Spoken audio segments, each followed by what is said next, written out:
Hello and welcome to Daily Spark TV. Today we are talking about stepping out in faith in your business.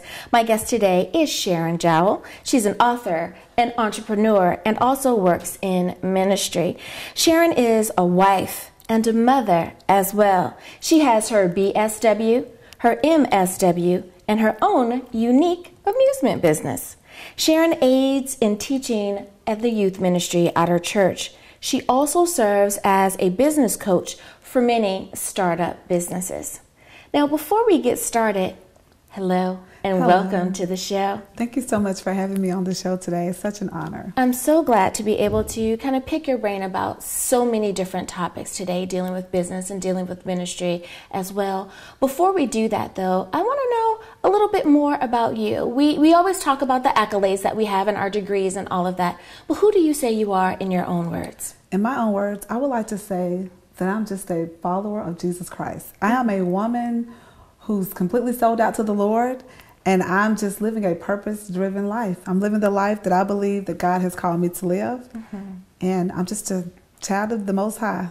I love it. I love it. Now, for those who don't know what a BSW and a Master's MSW is, can you explain to them why you chose to go into that field? Yes. So my bachelor's is in social work. So a BSW is a bachelor's in social work. And then I thought that I would go into social work and work as a social worker. So I decided to further my education and get a master's in social work. And my expertise is mental health because I've always had an interest in that. So I thought that's what I would be doing. Little did I know that I would be led to be doing something else. But I have a passion to just help people have a better quality of life. Absolutely. So that's why I decided to go in social work. And I think that we need to have people that are a part of our community that want to be able to help people when they're in a position of needing that help and needing the proper care and assistance. So I can understand. Now I want to kind of switch a little bit and talk a little bit about business. Okay. Alrighty. So my question is that there are X amount of businesses that start every year. But how many businesses actually turn out to be successful? Well, I will say this. There are approximately, according to references, 100 million startup businesses that will launch every year. And that is, to my surprise, every 3 seconds, then a business is launching. Okay.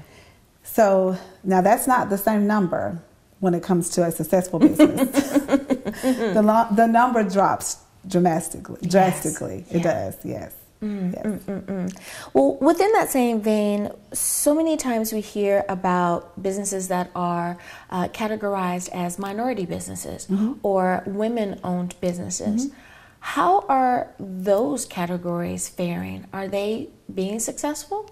Absolutely. And you know, I'm just proud to say that women-owned businesses have increased 58% since 2007. And I'm also proud to say that 47% of those women-owned businesses are women of color. Awesome. Which makes up of Latinos and African-American women. Yeah. So that's there's great. Something to say about a little girl power, huh? Absolutely. We're absolutely climbing the ladder. Absolutely. Yes. I love that. I really, really love that. And what does that say to our daughters and to our nieces to show them that if you have a vision, if you have a dream, if you have an idea, be it that you have a service or a product, that there is something that you can do, that you don't have to only be an employee. You can also be an entrepreneur. I love that. Absolutely. And it's realistic. It happens every day. Yes. And so now they can see it. It's right before them. Exactly. Yes. Exactly. And they don't have to wonder or doubt. Now, for many people, they don't understand the difference between, if there's a difference, and I'd like for you to touch on it, we hear small business, and then we hear the word entrepreneur. Is there a difference between being an entrepreneur and being someone who owns a small business? There is. Actually, there is. So an entrepreneur is someone who sees a risk and it's very innovative, and they take that initiative and they create, invest, and solve. You know, they're just wanting to get in there and they're willing to take whatever risk to solve it. However, you can have a small business and it could be a franchise.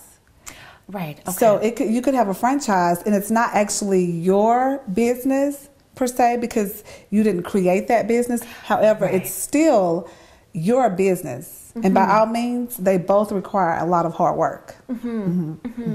Now, speaking of a franchise, there are so many options available, be it that it's food or clothing or whatever. How should someone determine which franchise is for them? Should it be, I want to own something that I myself would frequently go to? How can we help determine which franchise is for us? Well, you definitely have to have a passion for whatever you're doing. So you have to have a passion for that. So you have to do your homework. You have to do your homework. So whatever it is that you have a desire to do, be it a franchise or your own startup business, then you just have to do your homework. Do the research. Find out what it is that you want to do and what will it take for you to make that happen.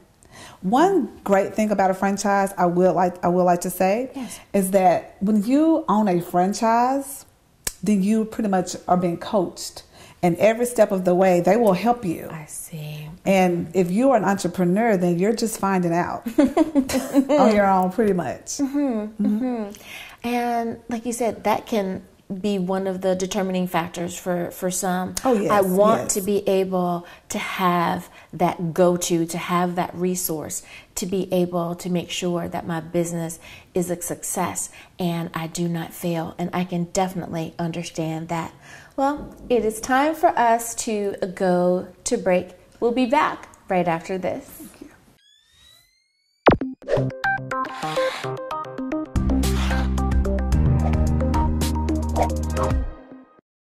And we're back. Welcome. I want to ask you, Sharon, that so many times people are trying to figure out, should they include their faith? They say, I am someone who is of faith. It is important to me, but I also want to have a business. Now, depending on who they're talking to, they may say, don't mix the two. Right. But you also get the advice of, that should be the basis of your business. Absolutely. What are your thoughts about that? Well, for me, then my foundation is Jesus Christ. So my foundation of everything that I do is spiritual. And I just believe that my steps are ordered by the Lord. So I have to include my faith in what I'm doing. However, I do believe that you should pray about things before you make decisions. I mean, I think that you can make decisions and they may be the wrong decision. But I also think that if you pray about it, you'll have a little bit more understanding of what it is that you want to do. So because of the type of person I am, I will have to put my faith in my vision and my mission in my business. But there are many other people who feel different, and that's okay. I think you have to do what works for you. Now, there's a term that some people aren't familiar with, and they kind of combine the two. So they say, well, I'm a Christian, I'm an entrepreneur, so I want to be a Christianpreneur. Would it be okay to put the Christian before the entrepreneur and have a mass product or have a service that's available in the community? Should we make sure that everyone understands that this is a Christian business, or should we simply have a business that has Christian values? That's a very powerful question, and that's a very great question. So for me, I believe you don't have to go out and let everyone know and promulgate that you are a Christian, right? So you don't have to let everyone know that you're a Christian by saying Christianpreneur. I think that when you live the life and you are that man or woman of integrity, then people will be able to see it. I also believe that sometimes you can deter people away when you try to put up that Christian first. I think people would be turned away from that. Now, you have some who will run to that because they appreciate that and they embrace it, but you have some who don't want any parts of that. So you don't want to turn people away before you have their attention. You want them to be, you want to be open to allow them to come in and at least witness your services. So I don't think that it's as important per se to say Christianpreneur. I have a Christian business. Right. I don't think you have to announce that. Unless you're a Christian bookstore. Absolutely. Absolutely. What you're saying is that so let your light shine. Absolutely. If that is who you are, people are going to be able to tell that that's your foundation anyway and will be naturally attracted to what you have to offer. Yes. I like that. I like that. Now, speaking of partnerships, if you will, many people say, husband, wife, we're the best ever. We're going to partner and we're going to go into business together. Or perhaps you have sisters or brothers and you guys are great as siblings. You think you have the same vision and you're thinking about going into business together. Are there any pros or cons that we should know about or think about before we make that final decision of, yes, I'm going to go into business with my spouse or with my sibling? I really think that's that question, my answer may seem contradictory, okay? Because my husband and I have a business together and we're partners in our business and it works out phenomenally. And I say that because we know our roles in the business. And I am the communicator. I'm the one that's out front and he's more so behind the scenes. And he's comfortable in what he does and I am comfortable in what I do. However, I also hired, so to say, my brother in a business, and he had no respect for me because I was his sister. Ah, I see. Yeah. So there is a difference and you just have to know who you're working with. I think it works well for my husband and me to have a business together, but I've heard that there are some couples who just can't do that together. Right. And you have to be able to balance that. You have to know how to separate the two. So I just have to say, this is my personal story. My husband and I were having an argument, and I received an email right in the middle of our argument. I was checking my emails, and I received an email concerning the business. I completely switched the role that fast. We put the argument aside. Absolutely. And we talked about the email that was in front of me concerning the business. And we touched on it. We did what we said we had to say about that. And then when it got back personal, we were able to go back into our personal roles. So it works out great for the two of us. But every couple is different. Right. So it sounds like what you're saying also is that we need to be able to make sure that our roles stay the role of the moment. When it's business, it's time to do business. And at the end of the day, you stop being CEO and CFO and you go back to being husband and wife. And that's not easy. That's not easy. So that's why I say it just depends on each person. Absolutely. It works for us, but that may not work for everyone else because it's very difficult. And it didn't just happen overnight. We've been in business together for about 7 years, and we've just learned to do that. Now, many people who are thinking about starting a business, they say, well, I've been given all of this advice. I love the advice that I've been given. And the one thing that everyone tells me is that I need a business plan. That can be a scary phrase for many people. It can be. Is a business plan still needed in today's society with so many businesses starting on the internet? Well, people try to negate that process. They would rather not do that because, like you said, it can be intimidating. So as you stated before, I am a business coach. So I get phone calls from people, and the first thing that I ask is, can I see your business plan? And many times they don't have one to show me. So I give a prescription, take care of that and call me in the morning. Because let me tell you, your business plan is very important. And it is important because you have your projections, you have your goals, you have your budget. Everything in detail concerning your business should be written out in your business plan.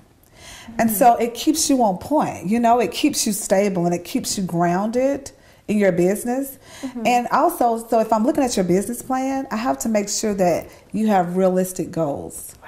Right. Because sometimes you can have unrealistic goals in your head, but when you write it in your business plan, you'll be able to see that that's not likely.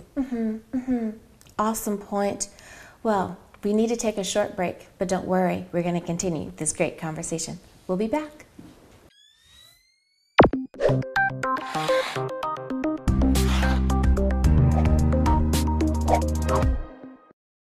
Hi, I am Sharon Gel. I am the author of Starting a Business, Allowing the Holy Spirit to be Your CEO. My book was inspired by the Holy Spirit. I have to say that. I started a business, and after starting that business, the Lord dropped in my spirit that it was time for me to write a book. And so that's exactly what I did. And in that book, I am motivating you and encouraging you to step out on faith and be the woman or man God has created you to be. Don't hold back. If you are tired of being sick and tired, and if you are looking at others and you are seeing them prosper and you are wanting to know how to prosper, how to be confident, how to have that better quality of life, that is what my book is written about. I just want to help break the barriers of fear, intimidation, and anything that comes in your mind to block you from going forth, or that clouds your brain from going forth, being that man or woman that God has created you to be. Starting a business, allowing the Holy Spirit to be your CEO, is more so like, I like to call it a manual. It's a small book. You can read it in a 30-minute lunch break. You can even read it during a bathroom break. It's and complete it. It's a very small book, but I tell you, it's so powerful and it's so rich, and it's filled with so many revelatory insights that can just help you be what you were created to be. Bring that king out of you, because you were born to be a king or a queen. So go forth, be great, and let God use you the way He created you to be.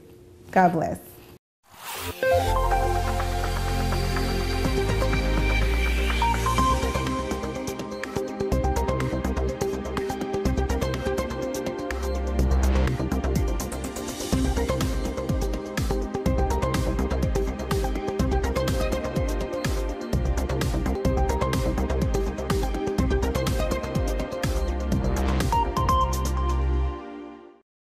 And we're back. Thank you so much for joining me for Daily Spark TV. So, Sharon, I wanted to ask you, we were just talking about a business plan, and that some people are trying to negate that because there are so many internet businesses. In that same line, what is the difference between an internet business and the more traditional or storefront businesses? And is having a business plan better for one than the other? Could you touch on that a little bit more? Absolutely. So having a business plan is good for all businesses. It really doesn't matter what type of business that you have. A business plan is good for you. And it's intimidating to actually have a great business plan before you, but to keep your business on track, whether it's an online business or a storefront business, it's good to have it because it helps keep you grounded. So the difference in a storefront business and an online business, a storefront business, you have to visibly be there. You have the overhead, you have electric bills, you have all major things that you are having to take care of right there in that facility. However, having an online business, it's still a lot of work. You still need a business plan if you want it to be successful, but you can do it in your PJs. You can do it in the comfort of your own home. So it's a big difference. However, to have a successful business, then you need to do what it takes. And a business plan is one of the number one things that you need to have in place in starting up a business. Right, right. Now, is it okay to just Google template for business plan? Or should they really sit down with someone who is a coach or with a banker, or who would they go to really say, this is what my idea is, this is my plan or my vision, and I really want to make this happen. Can you help me? Okay, so starting out, it's perfectly okay to Google a template for your business plan, but that's not your business. So you can model your business plan with the template. However, you need to customize it and make it yours, because your information is going to be entirely different from that information. Right. Now, I have learned in my community, there are resources out there, and there are companies that you can go to and say, hey, I want to start a business. And they will help you from the idea until the manifestation of the business. Okay. Be it storefront or online or however you would like to do it. If you need startup money, they can help you every step of the way. That's why it's very important to do your homework. And don't just jump out there and start a business without knowing the resources that are available. Right, right. Now, if you want to be in that category, as we mentioned before, of being a minority business or being a woman-owned business, are there any special things that you need to do in the early stages to make sure that you are compliant with that? Absolutely. So in many communities, there are monies out there that they will lend to women for being a minority-owned business or a woman-owned business. There are resources out there. That's why I say do your homework, because you can find out by just being a woman. There are resources out there to help you that may not help your male counterparts. I see. Okay.